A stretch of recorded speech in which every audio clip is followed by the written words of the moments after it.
बिस्मिल्लाहिर्रहमानिर्रहीम, अस्सलाम वालेकुम। मैं मुबशर अली और आप देख रहे हैं मोबाइल 2.0।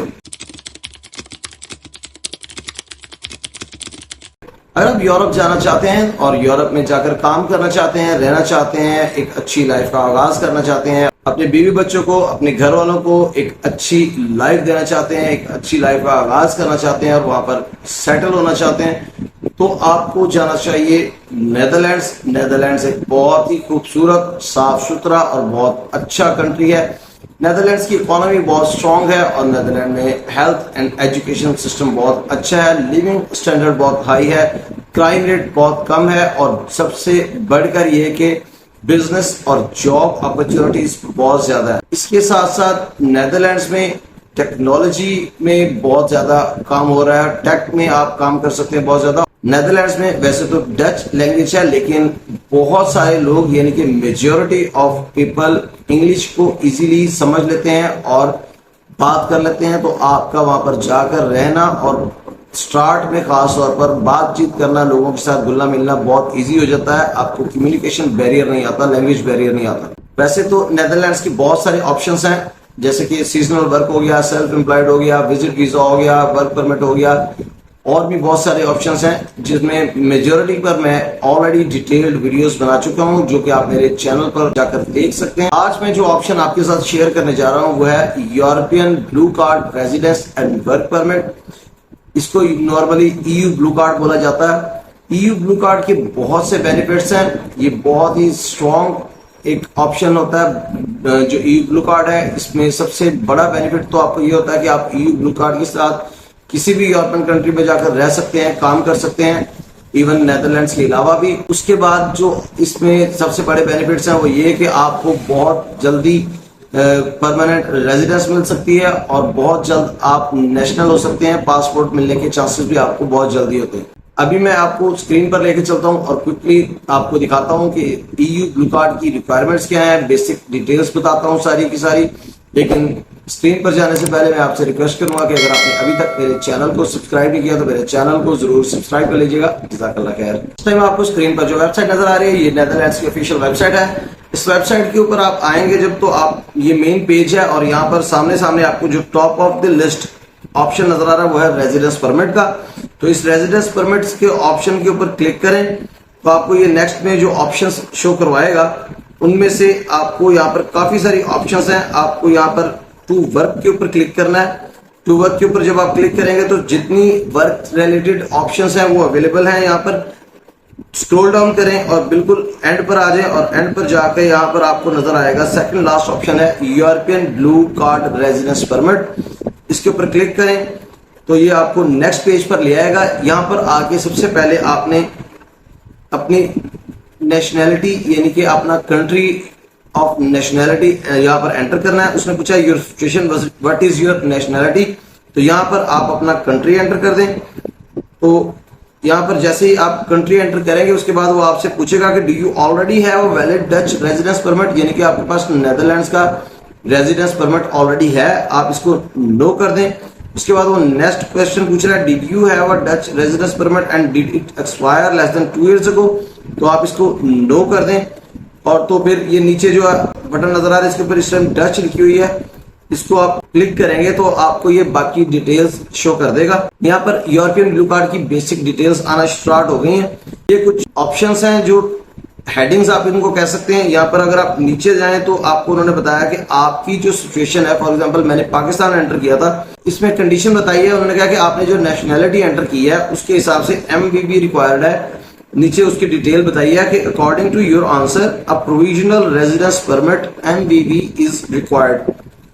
अब आपने क्या करना है कि आपको एक चीज पता चल गई कि आपको एक रेजिडेंस परमिट चाहिए। फिर आप थोड़ा सा नीचे स्क्रॉल डाउन करें तो उसमें उन्होंने बताया कि what is a European blue card. तो यहाँ पर ब्लू कार्ड की बेसिक डिटेल्स बता दी गई। अच्छा, यहाँ पर उन्होंने बताया है कि यूरोपियन ब्लू कार्ड जो है वो वर्क एंड रेजिडेंस परमिट है और ये हाईली स्किल्ड लोगों के लिए है। इसमें आपको किन कंडीशंस में ये मिल सकता है, एक तो उन्होंने बताया कि अगर आपके पास पहले से ब्लू कार्ड नहीं है तो आपको मिल सकता है। अगर आपके पास ब्लू कार्ड था लेकिन वो लेस देन 12 मंथ आप हुए हैं, आपको किसी भी कंट्री का आपके पास ब्लू कार्ड है लेकिन आपको उसको साल नहीं हुआ आपको लिए हुए तो भी आपको मिल सकता है। और यहाँ पर इस तरह की 2-3 और सिचुएशंस है। एक में उन्होंने बताया कि अगर आप असाइलम के ऊपर थे किसी भी यूरोपियन कंट्री में और अब आप नेदरलैंड में आकर काम करना चाहते हैं और वो ब्लू कार्ड लेना चाहते हैं, तब भी आपको ये मिल सकता है। तो ये एक बहुत जबरदस्त चीज है। अगर आप हाईली स्किल्ड हैं और असाइलम पे हैं किसी भी कंट्री में, तो आप नेदरलैंड्स में जाकर EU ब्लू कार्ड अप्लाई कर सकते हैं और वहां पर जाकर रह सकते हैं, एक अच्छी लाइफ का आगाज कर सकते हैं। अब चेक कर लेते हैं इसकी कंडीशंस। तो सबसे पहले जो कंडीशन उन्होंने बताई है कि you meet the conditions that apply to everyone. Everyone, ये कौन सी कंडीशंस हैं? नॉर्मली इसमें जेनेरिक सी रिक्वायरमेंट्स होती हैं कि आपके पास एक पासपोर्ट हो जिसकी वैलिडिटी 6 मंथ्स हो, आप जो है वो नेदरलैंड्स के लोगों के लिए, नेदरलैंड्स के लिए थ्रेट ना हो, और इस तरह की जो बेसिक रिक्वायरमेंट्स होती हैं जो हर कंट्री में होती हैं, वो वाली जेनेरिक सी रिक्वायरमेंट्स जो है वो है इसमें।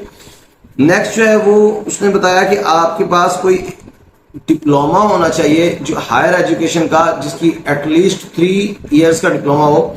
यानी कि नॉर्मली अगर आप यहाँ पर पाकिस्तान में 3 इयर्स का डिप्लोमा या इस तरह का कोई ग्रेजुएशन नहीं होता, क्योंकि या तो 2 इयर्स का ग्रेजुएशन होता था या 4 इयर्स का, तो एटलीस्ट आपके पास 4 इयर्स का अगर ग्रेजुएशन है तो फिर आप इसमें एलिजिबल समझिए खुद को। दूसरी चीज उन्होंने ये बताई है कि यहाँ पर इनका एक इदारा है नोफिक, ये क्लिकेबल लिंक है, वो आपकी एजुकेशन को इवेल्युएट करेगा कि आपके पास जो भी डिप्लोमा है या सर्टिफिकेट है या आपके पास जो भी डिग्री है, उसको इवेल्युएट करके बताएगा कि उसका नेदरलैंड्स में उसका स्टैंडर्ड क्या है। अगर आपके पास फॉरेन डिग्री है तो ये इवेल्युएशन आपके लिए लाजमी। दूसरी कंडीशन इसमें ये है कि आपके पास एटलीस्ट 5 साल का रेलेवेंट वर्क एक्सपीरियंस होना चाहिए, और अगर आप ICT प्रोफेशनल हैं या स्पेशलिस्ट हैं तो फिर आपके पास अगर 3 साल का भी रेलेवेंट वर्क एक्सपीरियंस है लास्ट 7 इयर्स में, तो भी आपका काम चल जाता है। और इसके लिए फिर आपके पास अगर डिग्री नहीं भी है तो भी काम चल सकता है। आपको इनकम जो रिक्वायरमेंट है वो फुलफिल करनी है, यानी कि आपको जो सैलरी ऑफर हो वो 62,000 प्लस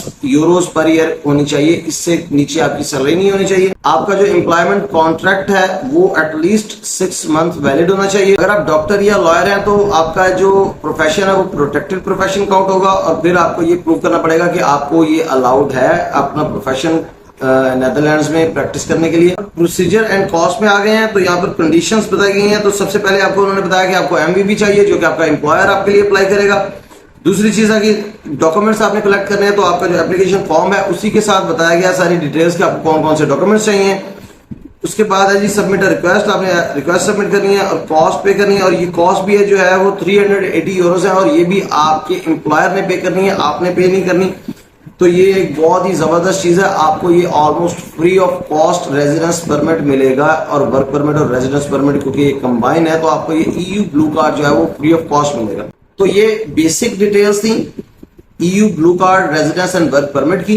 एक चीज तो सबसे बड़ी चीज ये है कि इससे जो आपका सेटलमेंट का रास्ता है वो बहुत आसान हो जाता है, आपको परमानेंट रेजिडेंसी बहुत जल्दी मिल जाती है, और उसके बाद नेशनैलिटी भी आपको जल्दी मिल जाती है। और दूसरी चीज ये कि आपको अगर आप हाईली स्किल्ड हैं, आप रिक्वायरमेंट्स मीट करते हैं, तो आपका जो वर्क परमिट है वो भी आपके एम्प्लॉयर ने लेना है, और जो फी पे करनी है वो भी आपके एम्प्लॉयर ने पे करनी है। तो आपको ये EU ब्लू कार्ड जो है वो बिल्कुल फ्री ऑफ कॉस्ट पड़ेगा। अगर आपको ये वीडियो पसंद आई है तो इसको लाइक कर दें। अगर आपने अभी तक मेरे चैनल को सब्सक्राइब नहीं किया तो मेरे चैनल को जरूर सब्सक्राइब कर दीजिएगा। अगर आपको लगता है कि इस वीडियो को शेयर करने से किसी का भला हो सकता है तो इस वीडियो को सदका जारिया समझकर अपने दोस्तों के साथ शेयर कर दें। इंशाल्लाह आपको भी इसका सवाब मिलता रहेगा। तो बहुत सा ख्याल रखिएगा और मुझे जरूर अपनी दुआ में याद रखिएगा। बहुत जल्दी इंशाल्लाह आपसे मुलाकात होगी किसी नई अपडेट और अपॉर्चुनिटी के साथ एक नई वीडियो में। तब तक के लिए इजाजत दीजिए। अल्लाह हाफिज।